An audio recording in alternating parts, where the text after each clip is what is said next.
Hi, welcome to the Dixon. I'm Julie Perotti. I'm the Associate Curator here, and I want to welcome you to Bijoux Parisiens, French jewelry from the Petit Palais, Paris. This is our second collaboration with the Petit Palais, and it's all about the bling today. We'll be looking at French jewelry from the 1500s up until the 1950s. So I can't wait to show all of it to you. Come on, let's check it out. After the heaviness of the Baroque period, in the 1700s it was all about light, airy femininity, and jewelry reflected that taste as well.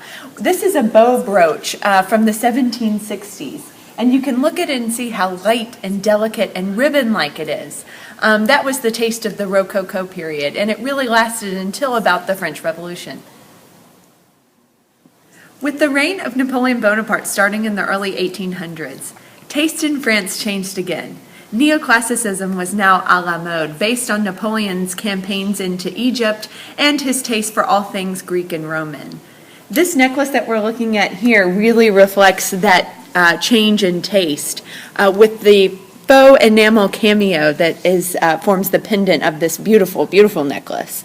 The swans above that cameo as well reflect neoclassical taste, really dictated by Josephine, Napoleon's wife.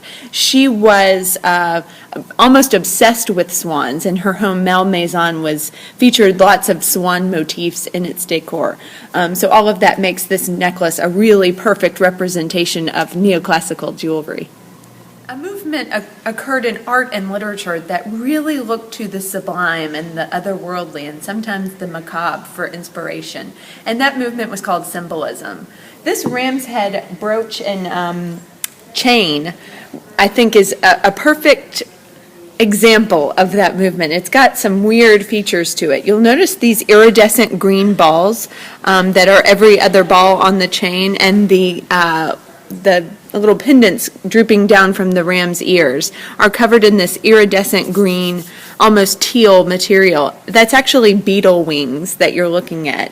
And it really encapsulates this idea of having some kind of just strange things incorporated into something very beautiful.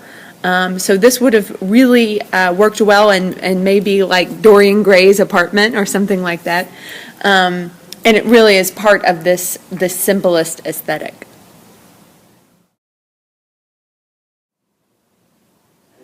Around 1900, artists in France started really looking to nature for their inspiration, and they all came together in a cohesive movement known as Art Nouveau, literally new art. These three hair combs that are in this case here really represent what Art Nouveau was all about. It was all about a return to nature, not just in subject matter, but in material as well.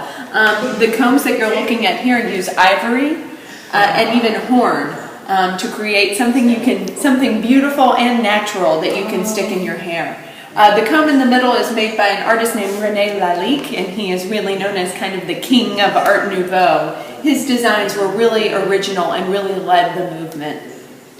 Around 1913, Charles Jacquot, who was the lead designer for the House of Cartier, began experimenting with panther motifs in his design drawings that would eventually be turned into jewelry.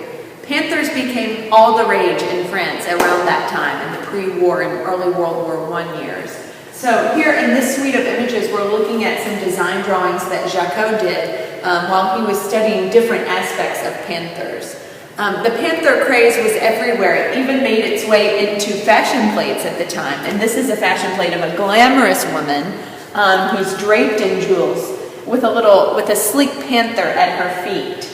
So this was not just a craze at the House of Cartier, it was everywhere. And all of this culminated in some really beautiful jewelry. And we've got this really fascinating, very sleek pair of panther cufflinks here as evidence. Really unusual jewelry, and if you look closely, you can see that the eyes of the panther are made up of emeralds. This is a really special work of art and jewelry, and I hope you'll come see it in person.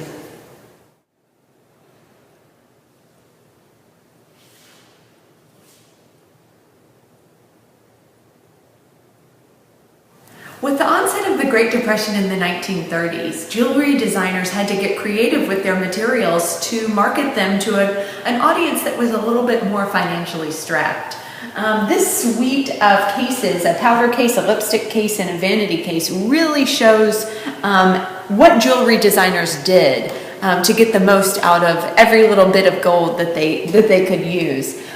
This designer, in this case it's from Bijoux, put a mirrored back on all of these cases to make the gold and the small gems that they used stand out even more. It's like putting a mirror in a small room to make it look bigger. So you get a lot of bang for your buck. There's a lot of reflection on these cases, and it makes it look more glimmering than it really is. I hope you've enjoyed our tour of Bijoux Parisiens, French jewelry from the Petit Palais, Paris. I hope you'll come check it out for yourself. It's on view here at the Dixon through July 21st. And don't forget to bring the kids. We're here in the Bijoux studio where they can learn about jewelry of all kinds and even make something for themselves. Hope to see you around the Dixon soon.